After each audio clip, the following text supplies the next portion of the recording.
Boa tarde, gente. Eu sou o Henrique, eu sou geógrafo pela Universidade Estadual de Santa Cruz, na Bahia, e atualmente estou concluindo, eu espero, o mestrado com o professor Eduardo aqui na Unicamp, mestrado em Geografia também. Eu não fiz slide, por isso que eu coloquei essas palavras aqui, porque eu acho que é interessante a gente pontuar isso no meio da fala. E o que eu trouxe só, na verdade, foram algumas fotos que a gente pode mostrar no final já. O título da apresentação, como está no cartaz do evento, ficou Fenomenologia do Ser Geográfico, na Enunciação da Morte, que é a segunda parte do título da minha dissertação, por exemplo, que a primeira parte fala de geografias do fim da vida. Então, o que eu estou tentando buscar é o que o título mesmo diz, são geografias do fim da vida, que podem ser desveladas por uma fenomenologia do ser geográfico na Enunciação da Morte. Então, é a primeira vez que eu participo de um trabalho desse tipo, em outra posição, ou seja, na posição de expositor. E essa fala está estruturada em duas partes hoje. A primeira, a gente vai contar uma história breve, mais potente, talvez. E a segunda, a gente vai fazer alguns desenvolvimentos. E isso é uma tentativa de desvelamento epistêmico de geografias, ontologicamente falando, né? Que são, sobretudo, e antes de mais nada, uma homenagem a alguém muito importante. De modo que vocês, comigo, agora, estão prestes a navegar numa história curta, profunda e significativa, onde a própria morte poderá ser vislumbrada, e apenas em relance, porque ela se manifesta só no pensamento, e ainda assim ela vem vestida de mistério. E não é possível que a gente encare a morte, absolutamente, eu não acredito nisso. Os seus olhos são como um profundo de sem fim, que consome e transforma. Não é à toa que esse olhar inevitável tem tempo e espaço. E se eu falar de tempo e espaço agora, vocês já podem estar pensando território, lugar, região. E eu digo o seguinte, assim como a morte tem sua hora e seu lugar, que é uma certeza, eu pediria que a gente não deixasse com que essas coisas ou esses conceitos rodassem nossas cabeças nesse momento, que a gente esquecesse essas categorias. Então a gente pode esquecer, mas com muita gentileza, com muito respeito, com muito amor, de tudo que sabemos a respeito da história de vida de uma pessoa que acaba, ou da vertente de geografia que todos nós sustentamos em nossos escritos, em nossas falas, em nossos trabalhos acadêmicos. Então a gente precisava assumir aqui agora uma postura qualquer que se assemelhe a um profundo respeito. Um respeito por nossa origem, um respeito pelo nosso fim. Afinal, elas são as mesmas coisas, só que de modos diferentes de se manifestar. Né? Quando eu falo de epistêmico e não de epistemológico, significa que eu estou tentando pensar um movimento do próprio pensar e do pensamento que é desvelador, que desvela. E desvela o quê? Desvela conhecimentos. E não necessariamente vamos estudar aqui agora qualquer coisa que venha dizer sobre o tipo do conhecimento ou o modo de conhecimento. Então esse não é o foco, por isso que é epistêmico e não epistemológico. Então, eu penso que se fronteiras marcam limites, o limite mais próprio de uma vida humana, por exemplo, é o momento de sua morte. E é a partir daí, desse morrer e dessa morte, que conquistamos o fôlego de vida próprio, que nos permite fazer algo assim como uma ressignificação da existência. Então, se eu venho até aqui, depositando na morte a fé de que seu poder transmutador, junto com a existência, pode mudar alguma coisa, eu também acredito que ela pode mudar não só quem somos, mas também o que fazemos e como nos conduzimos no mundo. Então, também assim muda nossas ciências. elas mudam para que não continuem as mesmas, e elas mudam para que não continuamos constantemente criando mundos que nos negam, por ser justamente o que somos. E eu acho que é justamente isso que a gente tenta fazer o tempo todo. Não sei se é uma questão de embate terra-mundo, que é uma coisa que a gente pode discutir depois, mas o homem é o bicho que cria um mundo que o nega constantemente. E eu estava falando para a Fernanda, eu me sinto muito feliz por tudo que aconteceu hoje, porque todas as apresentações foram de um modo, um preparo para poder eu falar o que eu preciso falar agora. Porque fala de corpo e de carne, como Merleau-Ponty, e passou pela filosofia de Caê, para poder a gente entender isso que a gente é, né? Então aqui já somos um ser geográfico, que é aquele quarto ali. Quando eu coloco o hífen, o ser geográfico é o ser geográfico, isso que somos. E o ser geográfico com hífen é o modo de ser geográfico. Por isso que eu escrevi lá. Então, aqui já somos um ser geográfico, sendo geográficos, aquele último, pois temos a possibilidade de perceber quando e como somos escritos pela Terra. E a gente vai para a primeira parte da apresentação. Novamente, eu peço a vocês que ouçam cada palavra com carinho. Eu vou tentar não parecer automático, mecânico, mas a história vai falar de uma mulher chamada Maria de Lourdes. Esse é um ponto rápido, tá, gente? Em 11 de novembro de 1945, no interior da Bahia, nascia Maria de Lourdes. Sua mãe, Dona Fia, era mulher guerreira e justa, embora não gostasse de preto, que era uma herança inevitável de sua época e de seu contexto. Dona Fia não deixava a pequena Lourdes se misturar com meninas que poderiam parecer suspeitas. Mas essa preocupação não se estendeu por muito tempo. Na escola, Lourdes dizia que não conseguia entender o que a professora falava, nem de português, nem de matemática. E como tinha tanta coisa para fazer em casa, como roupas para lavar, acabou não estudando, nem querendo estudar. Com 15 anos, já tinha o primeiro filho, e não parou por aí. Os homens trabalhavam fora de casa, e as mulheres ajudavam dentro de casa. Já perdi a conta de quantas vezes eu ouvi a mesma história lá em casa, que embora fosse a mesma, sempre trazia coisas novas. Como quando ela fazia uma bacia de comida grande, para poder dar para os filhos, e enfileirava todo mundo e ia passando na boca de cada um, dando um bolinho de comida. Quanta dureza naquele tempo de pobreza, onde por falta de espaço, a cria era espalhada à noite para dormir nas casas das vizinhas. Era criação comunitária, e por isso não se sofria. Porque sofrimento mesmo era não ter o que comer. Sofrimento era não ter a perspectiva de arranjar aquilo que permite se comer. Então, como ela sempre pensou nisso, ela não recusava serviço, fosse qual fosse.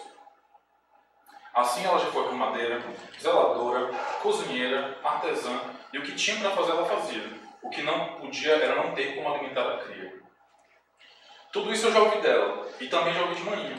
Roupa nova era só de fim de ano, olha lá. Boneca pra quê? Menina lá brincava de trabalhar. Todas trabalhavam com ela quando podiam, e não deixavam de ter sua infância. Tinham seus momentos de criança.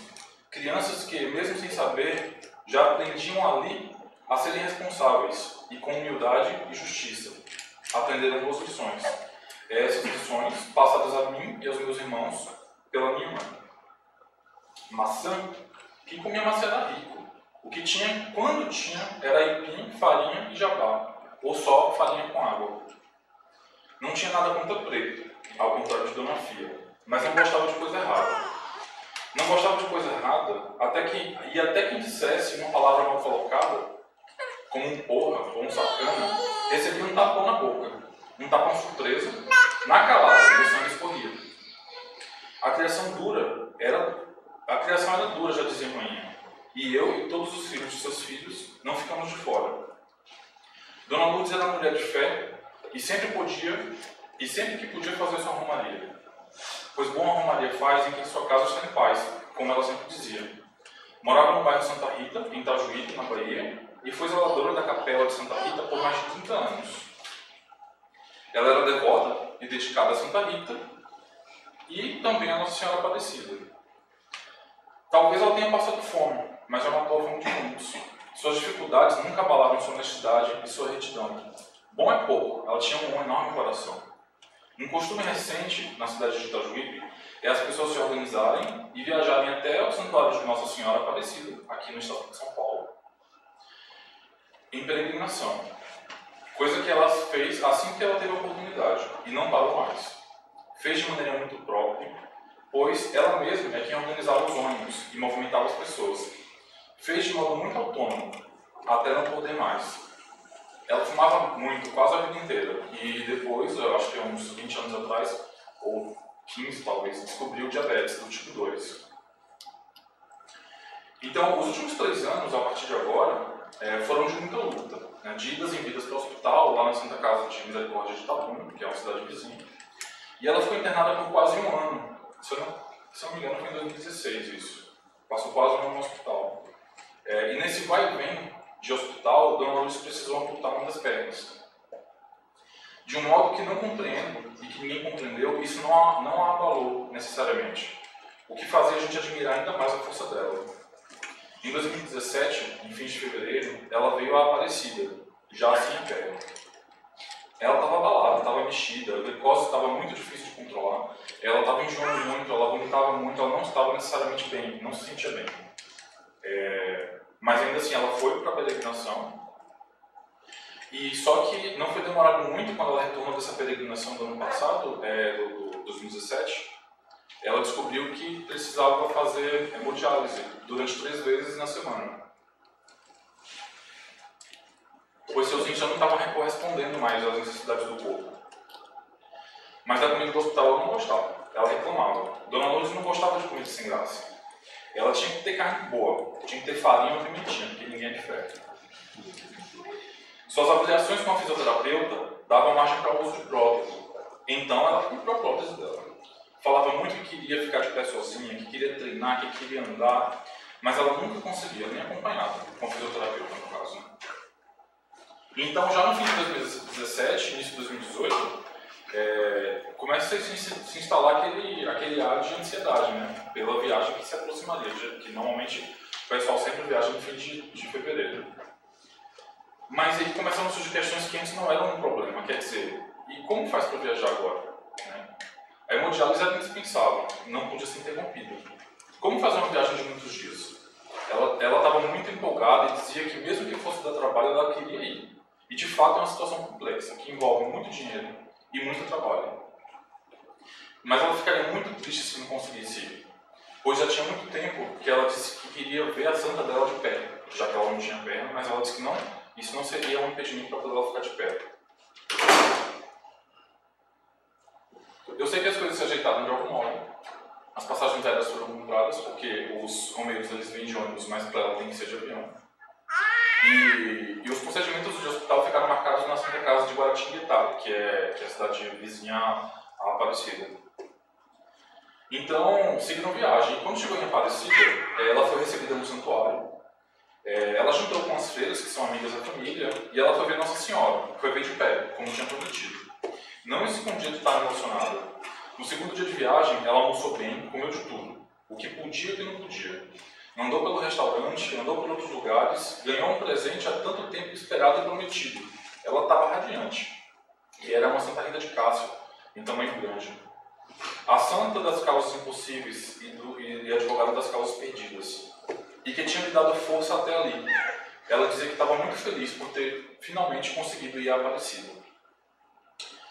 Eu estava junto, e quando cheguei em Aparecida, no sábado à noite, 18 de fevereiro, ainda consegui falar com ela. Ela estava deitada, se preparando para dormir.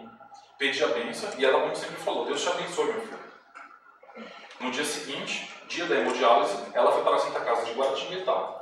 No momento da limpeza do acesso da veia, que era no pescoço, que ela não podia pegar em outros lugares, ela teve um acidente vascular cerebral. Essa é a primeira parte da apresentação. Essa é a história de minha avó. Então, aí eu pergunto, não sei se retórico ou para provocar, o que isso tudo tem a ver com geografias? Ou o que isso tem a ver com fenomenologias? Bom, eu diria que tem alguma coisa. Ou, dependendo da perspectiva, pode ter de tudo, ou pode ter de nada. O final de um texto de Heidegger, que ele escreve em 1963, na época foi comemoração de 80 anos do editor dele, que era aquele Hermann Niemeyer. ele escreve falando sobre como que foi a compreensão dele da fenomenologia. E que ele fala que, por mais que ele tentasse compreender, ele só conseguiu compreender quando o Russell acompanhou ele. Tanto acompanhando nos estudos, como ele acompanhando o Russell no fazer fenomenológico. E eu falo que aqui não foi diferente. Que aqui, acompanhando de certo modo e fazendo fenomenologia com, no caso, não só o professor Eduardo, no contexto do Laboratório de Geografia dos Riscos e Resiliência, eu coloquei nosso laboratório, nosso enquanto espaço público de universidade pública no Brasil, e nosso enquanto grupo de pesquisa também. E também coloquei com todos os amigos, os conhecidos, os desconhecidos, com todos que conversaram e conversam comigo até hoje. E a partir daí foi possível algum compreender e caminhar próprios. E Heidegger diz o seguinte, eu tive a liberdade de pegar um pedaço para vocês entenderem o que ele fala no fim desse texto, que marca a nossa conduta nessa apresentação agora. Ele fala que parece, abre aspas, parece que o tempo da filosofia fenomenológica passou, já é julgada como algo passado, que é apenas consignado, ainda historiograficamente, ao lado de outros movimentos filosóficos. Entretanto, a fenomenologia não é nenhum movimento naquilo que é mais próprio, ela é a possibilidade do pensamento, que periodicamente se transforma e somente assim permanece, como possibilidade de compreender ao apelo do que deve ser pensado. Se a fenomenologia for assim compreendida e guardada, então ela pode desaparecer como expressão, como título, para dar lugar à questão do pensamento, cuja manifestação permanece um mistério. Fecha aspas. Então, eu acredito que aqui já não cabe, mesmo que eu possa estar falando de um modo precipitado ou provisório, não cabe algo assim como trabalhar o que seria a operação fenomenológica em geografia, ou o que seria uma geografia fenomenológica. E isso abre para a gente a possibilidade de a gente perceber juntos de que modo, fenomenologicamente, nós somos seres geográficos. Nisso aqui chamamos de geografias no fim da vida. Então, se assumimos aqui a postura que percebe que a história de minha avó contada tem tudo a ver com fenomenologia e com geografia, enquanto possibilidade de pensamento que desvela algo como um conhecimento existencial, que é o que faz sentido, podemos também perceber que é justamente aí, nos últimos dias de vida plena de minha avó, é que geografias marcantes se realizam nela e através dela.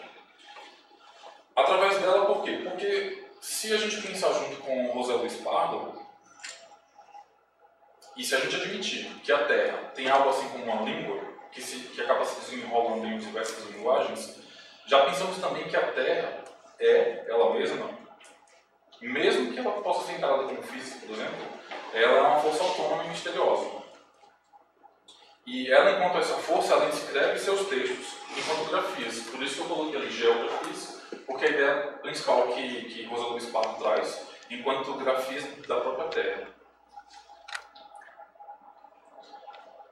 E dizer que a Terra produz grafias sobre si mesma e em si mesma já significa dizer que essas grafias são feitas não apenas enquanto escarpas no fundo dos vales ou nos oceanos profundos que abrigam diversidade inimaginável de vida. Essas geografias são feitas por nós, homens, porque humus, porque terra, em um mundo com outros homens, ou como queiram os mais sofisticados da Alzheimer.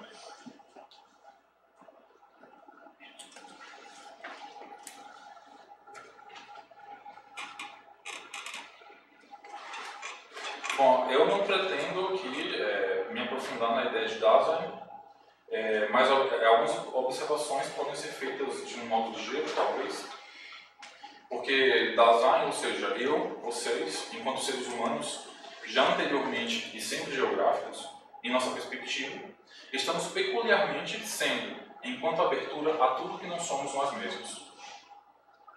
Mas se a gente pensar na Terra, e eu chamo a atenção para aquela primeira Terra, e no quanto estamos próximos da Terra, porque vimos dela mesma, esquecemos completamente dessa nossa origem. E por esquecer de nossa origem, perdemos de vista o nosso destino, fazendo da Terra algo que não deve ser ontologicamente considerado, principalmente em nossas experiências cotidianas. Eu coloquei Terra assim, com o T maiúsculo entre parênteses, porque, como Davi, por exemplo, traz, terra tem uma diversidade de significados e sentidos, tanto para os geógrafos como para os filósofos, só que isso foi uma coisa que ficou pendente da qualificação e eu não consegui resolver ainda na dissertação, e me parece que ela vai ficar assim porque, desse modo, ela vai dizer justamente o que precisa ser dito. Porque o que precisa ser dito é da Terra não apenas como planeta, ou não apenas como força, ou não apenas como uma divindade, mas a Terra como esse mistério próprio, que a gente não tem conhecimento nenhum acerca, porque a gente já nasce inserido nela, e que a gente também não domina necessariamente porque o que o homem faz a partir da tecnologia é uma coisa muito limitada do que a Terra própria é. Então, se a gente celebra um nascimento, comumente a gente despreza a morte. E o que é irônico, porque o nascimento de um homem, ou seja, o surgimento desse fruto da terra que se pretende humano e se mostra enquanto Dasein, é sempre arbitrário, mesmo que não seja voluntário. E é arbitrário porque já é um movimento próprio disso que a gente chama de vida. Então, necessariamente, nos vemos já inseridos em um contexto e em uma situação da qual não decidimos qualquer coisa sobre, e que não escolhemos de pronto o que acontece depois disso, ou seja, depois de surgir. De modo que, igualmente, não escolhemos, ou não decidimos, ou sequer sabemos qualquer coisa sobre nossa morte. Que pode ser a nossa própria, como pode ser a morte do outro, como um familiar ou um amigo. E é uma coisa que é ontologicamente muito distante da nossa reflexão. E é até engraçado que algumas palestras de psicólogos que eu vejo no YouTube, eles falam assim, você vai morrer hoje. E as pessoas tomam aquele espanto, mas é interessante porque a natureza própria do Dasein é ser finito enquanto ser para a morte, como Heidegger já traz na analítica na analítica existencial. Né? E, ou seja, o espanto não deveria ser assim, tão espantoso no sentido negativo. Então, nossa morte, se a gente pensar assim, nossa morte, né? Diante de tantas certezas vãs que o mundo contemporâneo tenta nos empurrar goela abaixo, essa é a verdadeira e única certeza irremediável que temos. A certeza de que vamos morrer sem saber quando, como ou onde. E o que isso tem a ver com geografias? Eu pergunto de novo. Ou o que isso tem a ver com fenomenologias? Aqui já tem tudo a ver. Pois só conseguimos falar de qualquer coisa sobre aquilo que vem da morte quando ela mesma já se anunciou em completude. Quer dizer, a importância de ter contado a história antes para depois falar o que seria esse pensamento como a enunciação de morte, ou como a morte se anuncia na própria história, é porque se a gente pensa na nossa experiência própria, cotidiana, ou mesmo que um pouco distante, a gente não consegue fazer conjectura antes que a morte aconteça. E depois que a morte acontece, que a gente passa por um momento meditativo de reflexão, é que algumas coisas vão ganhando sentido e conexão. Então a gente vai começando a perceber, mesmo que o homem seja esse bicho que busca sentido em tudo. Então essa busca de sentido permite essas conexões. Então a gente vai fazendo ligações sobre os momentos finais da vida de alguém, independente de como pode ter sido, se é uma morte anunciada ou não, e o que aquilo poderia significar naquele momento. Fenomenologicamente, nos foi confiado a manifestação mais própria da Terra ao requerer aquilo que dela veio e que necessariamente precisa voltar a ela. Que é o que Davi perguntou, eu acho que foi para Fernanda. É o mundo que dá, mas também é a Terra que dá. Então é uma investigação, para quem não me conhece, os outros já conhecem um pouco da história. Eu trabalhei com outro tema de pesquisa, completamente diverso disso, mas o desenvolvimento desse tema, quem deu foi a própria Terra, quem deu foi o próprio mundo. Então, o desejo de investigação vem dessas inquietudes, desses desdobramentos, que pegam a gente também de surpresa, no espanto que eu diria que é próprio do filósofo ou do pensador. Porque aqui eu posso... eu compreendo as críticas que, por exemplo, Heidegger fala do filosofado, do filósofo, e aí por isso que eu pensar é algo que está no fundamento disso mesmo que eu estou fazendo, porque a gente está tentando um pensar, ou algo que se manifeste enquanto um pensamento. Então, enquanto constituição sutil e material, simultaneamente, a nossa origem ou o nosso destino nos permitem perceber isso mesmo de que somos feitos. Mas aí vocês podem perguntar de que somos feitos. Obviamente eu não ia recorrer à ciência moderna ou positivista, mas não querendo falar esse termo, porque se a gente for recorrer, vamos dizer que a gente é feito de algumas porcentagens de ferro, outras de água, outros de outros metais e elementos, e eu acredito, principalmente por essa posição, que a gente não é feito disso apenas. É isso, mas não só isso. E quem ajuda a pensar essa questão sobre o que somos, de que somos feitos, que é o que começa a ligação direta com o trabalho da Fernanda, é que eu fui buscar no budismo tibetano uma ideia da constituição mesmo do ser humano. E é uma coisa que eles mesmos fazem lá no Oriente, de que a ciência moderna ela inventou os mecanismos para investigação do onde. E eles consideram, no caso, tem uma autora chamada Nina, eu não estou lembrando sobre o nome dela, aqui de Presidente Prudente, ela é filósofa, e ela escreve muito sobre isso, que o Oriente ele desenvolveu métodos de investigação do ontológico. E isso pode soar até estranho, porque não é uma coisa que a gente tem cultivado enquanto cultura. E eu acho que é isso que a gente busca enquanto geografia existencial. Então, se os budistas tibetanos eles conseguiram desenvolver ferramentas que investigam o ontológico, eu achei interessante trouxe. Então, eles dizem que a constituição ontológica humana, tanto ontica como ontológica, é feita não apenas na matéria, mas na representação elementar. Então, a representação elementar ela passa pelos elementos, como estava colocado em Merleau-Ponty, terra, fogo, água, e o momento da morte é o momento de decaimento desses elementos. E eu fiquei muito feliz em ver isso também, porque já me remeteu de volta a Heidegger, quando ele analisa os pré-socráticos, especialmente Heráclito e Anaximander, porque Heidegger fala muito do surgir e do decair, quer dizer, do aparecer e do encobrir. Então, para o budismo, a morte nada mais é do que ser encaminhado ao encobrimento. E isso começa pela terra. Assim que minha avó chegou em Aparecida, ela foi jantar com algumas freiras, amigas da família, como eu já tinha dito. A terra, que é seu corpo, já estava assim se indo, quando quis, sem reflexão, preencher-se de si mesma, quando ela comeu, quase que escondido, até a última colherada de farofa. Suas carnes, seu corpo, já estavam fracos, mas ela não deixou de ter vontades e desejos, já desvelando assim algo como a despedida da água no movimento próprio que a encaminha para o seu destino. E quem nunca ouviu falar da melhora antes da morte? Incrivelmente ela estava radiante, como se nada tivesse acontecido, demonstrando de todas as maneiras a disposição com a qual queria cumprir a sua romaria. E assim a cumpriu. Ela andou para lá e para cá com sua prótese, que antes nunca foi usada. Ela comprou essa prótese, como eu já falei, ela não conseguiu usar. Em Aparecida, a gente, principalmente da família, ficamos muito espantados, porque ela parecia que era um expert em usar a prótese. Então, isso já marca de algum modo o decaimento do elemento fogo, que é quando você tem esse lampejo de vigor e de vida antes do momento da morte. E a entrega final, que é a entrega da Constituição mesmo, que o budismo coloca nos 4 elementos, é a entrega do ar, que foi feito no hospital, quando você dá o último suspiro. Porque um dia depois que ela teve o AVC, ela foi entubada. Mas no dia que ela foi entubada, ela estava muito alegre, ela estava muito feliz, estava muito eufórica. E, assim, não que ela tenha cultivado alguma tristeza durante todo esse processo de hospital, mas como ela estava nesse dia, coisa de meia ou uma hora antes de morrer, foi uma coisa que ninguém entendia. Então, quer dizer, o que se mostra fenomenologicamente é o encaminhamento próprio que a Terra faz daquilo que é seu, e faz a si mesma.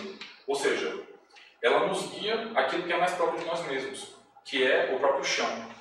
Porque depois, no velório, no enterro, se vocês pensarem, já que você se desfez em você mesmo, ou seja, você já foi desintegrado e encoberto, o velório é um momento de reunião, onde tudo que uma pessoa deixou com outras pessoas ao longo da vida se reúne nesse encontro para concluir o encaminhamento dela à Terra, e agora literalmente, porque o enterro, pelo menos na Bahia, é feito aqui na Terra. Lá não tem, pelo menos na minha cidade, não tem cultura de gavetas. A gente cava mesmo e coloca na terra. Então, a importância do velório é essa. Já que você foi desintegrado em si mesmo, você não tem a força para voltar sozinho. E todas as pessoas que trazem aquilo que é seu mesmo, que você já deu ao longo da vida, elas fazem esse encaminhamento para você E, existencialmente, você está completo nesse sentido, que é o paralelo com a carne que Fernando traz.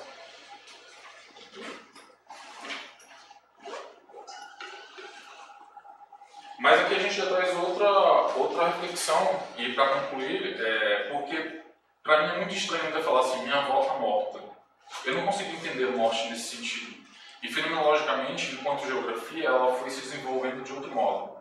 Então, junto sempre com a análise que Heidegger faz da existência, na verdade a morte ela funciona mais como esse próprio desintegrar, como um encobrimento, onde você não vai passar a ser em si mesmo. Mas, como ele, se a gente for pensar numa etimologia de existir, e o Dasein sendo esse que existe para fora, ou seja, que existe, a gente continua assistindo mesmo que não esteja denso numa situação. Ou seja, a lembrança está aqui comigo o tempo todo. Enquanto a lembrança estiver plantada na memória e no sentimento, a pessoa que morreu ela continua sendo, mas continua sendo de outros modos. E o limite é da memória, quer dizer, vai continuar sendo até que a última pessoa se esqueça e já não faça mais sentido. Então, talvez a memória, nesse sentido, e quando eu falo memória, eu já falo de uma comunidade de pessoas, seja o limite próprio da existência numa completude, numa totalidade, não nela mesma, como se fossem fases. Né? Então, essas são algumas geografias, com traço nas geografias, que se manifestam no fim da vida de alguém, enquanto um ser geográfico ou seu próprio modo de ser. Esse estudo não pretende completude, nem complexidade, nem o encerramento da discussão da natureza humana na finitude. Pelo contrário, pretende-se deixar-nos atentos ao apelo daquilo que precisa ser pensado, enquanto tarefa do pensamento. Pretende, talvez, compreender a possibilidade de ser, de um outro modo, isso mesmo que somos, enquanto geógrafos, enquanto cientistas. Porque a Terra, que é diferente do elemento Terra, ela não é apenas um planeta, não é apenas Pachamama ou apenas a transfiguração de Gaia, ou meramente physis. A Terra é o próprio mistério que, tendo nos dado a origem, recobra de nós, em seu bom tempo, aquilo mesmo que é seu, pois das áreas infinito. E eu acho que é isso.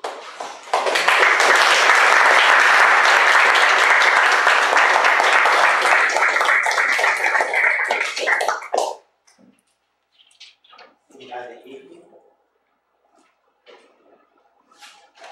Ô Henrique, eu sei que eu dei parabéns para todo mundo, mas eu vou dar para você parabéns pelo seguinte. A parte inicial da narrativa é muito boa. A narrativa que você construiu e como você associou o teórico é muito boa. Eu não sei, duvide da minha avaliação, mas eu gostei muito. Porque a ideia, o procedimento, o Eduardo é danado, né? Ele propôs e de fato faz sentido. O procedimento poético, que não é nada a ver com essa poética da arte que a gente acha que é, né? Mas esse poético que tanto também o professor Kirchner fala, utilizando o Roderick ou Heidegger, eu acredito que está aí bem posto, porque é como você dizer uma coisa, mostrar uma coisa sem explicar. Se explica pela narrativa, a narrativa que prendeu e que dá o sentido de tudo que está acontecendo, né? Lógico, você fez ali a associação com o teórico, mas ficou muito bom. Ficou muito bom, eu agradeço por ouvir. E eu queria, acho que você me comentou aquele textinho que eu fiz, inclusive vai sair. Está na GeoUSP, vai sair. Eu acho que na hora quando você se pergunta, mas que terra que é que está aí? Eu vejo toda hora a ideia daquilo que eu falei que é súbito, cósmico, né? Aquilo que é súbito, que se apresenta, né, de maneira repentina e rápida, e que o Eduardo chama de escala da experiência, né? E que o Heidegger chama de acontecimento apropriativo, e que o Nietzsche fala que é instante, né? E uma série de outros, né, falam que é essa circunstância, né, que alguém fala que é lugar, que é momento. Eu acho que essa terra que você está colocando, acho que isso inclui em torno disso. Eu ponho você para pensar se é isso mesmo. Porque na hora que você me falou uma série de coisas, eu lembrei inclusive de um pedaço de um texto que eu estava lendo do Jacóia, que ele explora o mito do Édipo. Né? E ele explora o mito do Édipo para explicar o que é a catástrofe. A catástrofe como um dos elementos da tragédia grega. E ele fala que no momento que o Édipo descobre a origem dele, toda a história dele se passa diante daquela circunstância em que ele está. Ele se reconhece no presente, se reconhece no passado e desvela a própria natureza. E aí ele cai na profunda angústia, né? E acontece o que acontece no mito do Édipo. Eu acho que a morte é um pouco isso, assim. Não só para quem morre, né? A gente só vai saber quando chegar a nossa vez, mas eu digo para quem está assistindo, como você assistiu, né? Uma série dessas. Você chega no momento é que nem para um médico descobrir que está doente de uma coisa há muito tempo e que você ali, na hora do diagnóstico, se deu conta do que está acontecendo com a sua vida. Aí você entra numa... Pô, peraí, mas é isso, é a catástrofe, né? Você se deparou com a Terra, naquele momento em que se desvelou o mistério da sua vida, da sua morte, seja lá o rumo que vai tomar, e que ali você começa a fazer uma compreensão da coisa. Inclusive, você falou assim na nossa conversa, né, que não estava muito contente com a ideia de uma epistemologia, né, no sentido mais formal, né, de colocar a justificativa do que o conhecimento pode fazer, né. Mas acho que esse procedimento de se deparar com a verdade, ou com o que está acontecendo, e descobrir o sentido do que está acontecendo, inclusive da morte, como catástrofe, é um próprio caminho epistêmico. E a poética que você colocou é um procedimento. É um procedimento. Tem epistemologia aí, claramente, eu vejo também. Desconfie da minha avaliação. E eu acredito que a Terra que você está colocando, não sei, depois você vai comentar, eu acho que tem a ver com isso que eu acabei de dizer. Acho que é a morte enquanto catástrofe. Ela desvela, ela mostra o sentido da vida por inteiro. Não só para quem morre, o que deve ser mais contundente ainda, mas para quem está vendo. Quem está convivendo, né? Já que a gente é uma carne só, né? O mundo é uma carne só, aquele que está assistindo à morte também morre com a catástrofe. E compreende o próprio sentido das coisas que está acontecendo naquele momento. Circunstancial, ou pode associar a ideia do susto, né, o Fernando, que você pôs, né? Porque não já viu esse comentário? Alguém vai no hospital visitar um parente que está em estado grave, as pessoas não têm consciência de que ele vai morrer, mas parece que você percebeu e não quer contar para ninguém. Esse é o susto da catástrofe. É ali que a Terra acontece, pelo menos na minha avaliação aqui, nessa altura. E, mais uma vez, parabéns. Muito bom. Obrigado. Não desconfio da sua avaliação. Eu parei de pensar o que é Terra quando eu encontrei não vou dizer explicação, porque não é isso que acontece, mas quando eu encontrei uma tentativa de Heidegger e outros filósofos não compreenderem, mas explicitarem que existe algo no mistério. Então, quando eu vi isso em Bachelard, e a partir aqui foi rápido, não tem como colocar tudo, mas a partir de Bachelard também eu estou pegando a poética dos elementos para poder tratar, junto com o budismo, desse desintegrar. Então, mas Heidegger fala de mistério, aí eu vi que Merleau-Ponty fala de mistério, no Olho no Espírito, e Bachelard fala de mistério, e Dardel fala de mistério. E aí eu comecei a querer deixar de tentar entender Terra e tratar ela como esse próprio mistério que enquanto mistério ele só se mostra em relance e olha lá. Então eu deixei dessa forma como tá, porque se eu tentasse fazer algo como é física, sabe, ou então é um planeta, talvez a gente perdesse a potência do que a gente está querendo pensar. E para você que conhece o trabalho, e fica mais claro que você já leu o início, isso tudo acontece na madrugada. Porque eu encontrei também em Heidegger uma potência que fala da madrugada. E a partir disso, ou seja, do que ele fala que é o bom tempo, é a partir daí que o pensamento se manifesta. Que ele se manifesta como precoce ao mesmo tempo que maduro. Então, eu não consegui ver qualquer outra coisa de Terra a não ser considerá-la como esse mistério que não dominamos, que não é de nosso alcance, como uma coisa mesmo que a gente pode tentar ir em busca, mas a gente nunca vai conseguir compreender. E nem dizer o que é, né? Nem proferir. Nem dizer o que é. E no caso, E é engraçado porque quem morre, se você for pensar, você não pede para que ela não esteja na sua vida. Porque, por exemplo, você fala que a gente morre, talvez a gente morre sim, se a gente for pensar assim agora. Talvez a gente morre enquanto o modo de ser que a gente conhecia que a gente era, ou que a gente achava que sabia, e a gente renasce, mas renasce como? Junto com aquela outra pessoa agora. Então, antes era, por exemplo, com minha mãe e agora com minha mãe e minha avó. Aí eu fico pensando, bom, ou isso é um movimento natural de quem é vivo, de quem é humano, ou eu sou esquizofrênico. Porque eu vou em algum lugar, eu não estou mais eu só, por exemplo.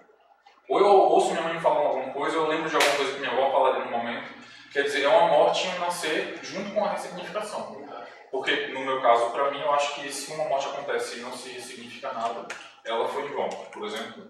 E talvez como o limite último da existência, como a última possibilidade de si mesmo, como coloca Heidegger, não fazer uma ressignificação é uma bobagem.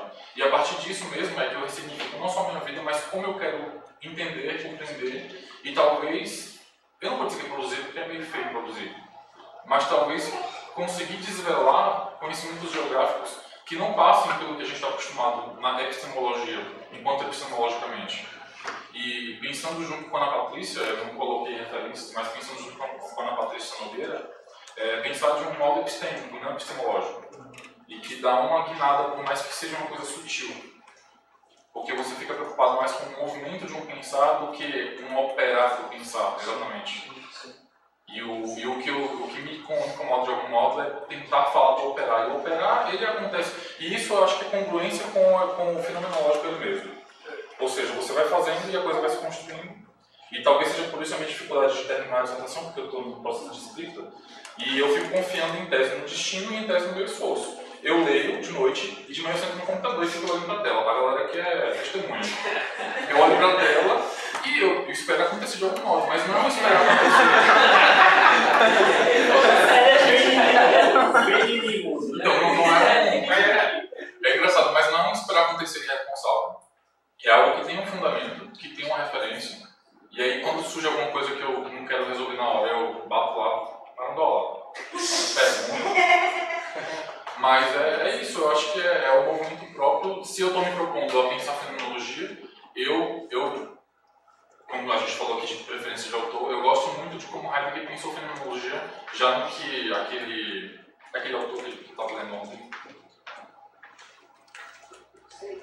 Eu não vou. Que ele chama que é o segundo Heidegger, né? Que é o Heidegger que fala que poetar também que pensar é o mesmo que poetar, por exemplo. Então eu acho que e assim, tentar manter essa coerência, não dizendo que isso é o absoluto, que isso deveria ser geografia, mas isso é coerente com o que eu acredito e no contexto onde eu estou inserido.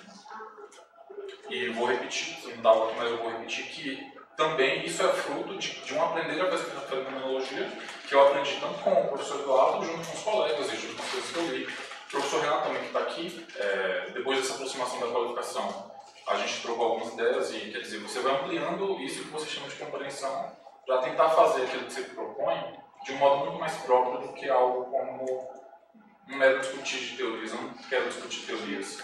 Eu quero que a Terra ela se mostre enquanto potência que ela é. Porque me incomoda muito também, às vezes, a gente pensar só em mundo e esquecer que Terra é autônoma, é essa força que nos assalta e a gente não controla. Bom, então eu posso dar um infarto aqui agora, por exemplo. É Terra. O mundo é o que o homem cria. Quer dizer, eu não sei quem falou foi Caio que falou da dissertação de Priscila, e é muito importante. É que também a gente não fala, mas, por exemplo, as últimas dissertações de todo o grupo, e eu pontuo essa importância, me trouxeram aqui de algum modo, porque pensar em Terra-mundo enquanto embate é a nossa existência. Então a Terra que quer falar em nós e a partir de nós, ela é o tempo todo suprimida pelo mundo que criamos, porque o mundo é humano. Então você cria mundo e você suprime Terra, só que Terra fica latente e uma hora ela explode como panela de pressão. Então nesses picos de explosão é que Terra se mostra. Pode ser num tropeçar, pode ser numa morte, pode ser numa vontade irrefletida.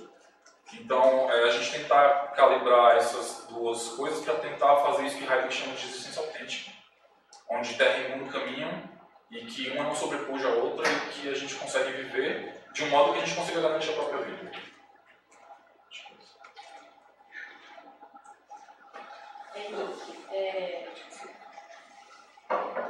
É muito forte tudo isso que você traz, né? A gente estava aqui se olhando e tentando respirar um pouco, né? E de alguma forma também tem uma beleza no que aconteceu neste dia que você narra da sua avó, né? O movimento dela de sair de um lugar para buscar um outro lugar. E aí eu queria, é uma curiosidade, não foi isso que você escreveu aí, eu queria te ouvir assim, você se deparou com a morte e essa morte ela teve nome de 2 lugares, né? Guaratinguetá e Aparecida. E como é que ficou esses 2 lugares, eles ficaram com você? O que são esses lugares para você? Como é que esse encontro com a morte passa por essa relação com esses lugares? Você estava lá, né? Você foi para Aparecida. Como é que ficou essa relação com o lugar ali? Então, a Aparecida eu só tive uma vez, que foi no ano passado, que a gente foi até com o Thiago e com o André junto. E eu não conhecia muito, porque o meu tio é padre lá em Aparecida. E por isso que a gente tem essa abertura de conhecer melhor o santuário por dentro dessas coisas. Né? Mas uma coisa antes de te responder, para vocês entenderem a potência de tudo isso que eu penso, e cada vez que acontece algo do tipo, ela se reafirma. Por exemplo, um dia antes, minha avó falou para meu tio, né? Olha, Cláudio, me traga o meu dinheiro, que eu estava devendo dinheiro a ela. E ela, mãe, eu te dou, não sei o quê, não me traga, eu quero me organizar. Falou assim que queria se organizar. Aí ele disse que subiu, foi fazer alguma coisa, quase meia-noite, ele disse que deu um negócio na cabeça dele, eu vou levar o dinheiro para ela, para não ficar chateada, para ficar zangada. Eu recebi desse dinheiro. Minha tia falou, minha sogra mandou te entregar, só que já no outro dia. Quer dizer, ela queria se organizar. E a gente começa a dar sentido dessas coisas só depois. Outra coisa que aconteceu também, que a gente também não consegue entender, que foi o último, por exemplo, o translado, o embalsamento, isso tudo ficou muito caro. Ficou 12 mil reais, se não me engano. E você acredita que tinha 12 mil reais na conta dela? E aí minha tia foi perguntar no banco o que tinha acontecido. O gerente falou para ela que não, porque assim, quem tratava das coisas do banco era minha tia, a mais velha. Falou, não, sua mãe um dia me ligou, disse que queria deixar um dinheiro na conta, pediu 12 mil reais e deixei lá na conta para ela. Já tinha mais de um ano esse dinheiro lá. E aí são coisas que a gente começa a pensar sobre as determinações disso mesmo que eu estou chamando de mistério, que a gente não controla. E por mais que seja indeterminado porque acontece enquanto fenômeno, de algum modo fica parecendo que é alguma coisa que já está escrita na história do universo, ou do pluriverso, ou do último Deus, como fala Heidegger. Eu não saberia porque é loucura tentar prescrutar o mistério. Então, depois de ter passado por tantas mortes na minha família, e junto com conversa com amigos e reflexões teóricas de algum modo, eu já ressignifiquei isso. Porque também tem tipos, né? Além de ela estava com 72 anos. Não vou dizer que era nova, mas também não era tão velha, idosa, 90 anos. Mas o modo como foi, que foi tão bonito, e de compreender de que a gente não fica para semente, a gente não fica para sempre, um dia vai acontecer.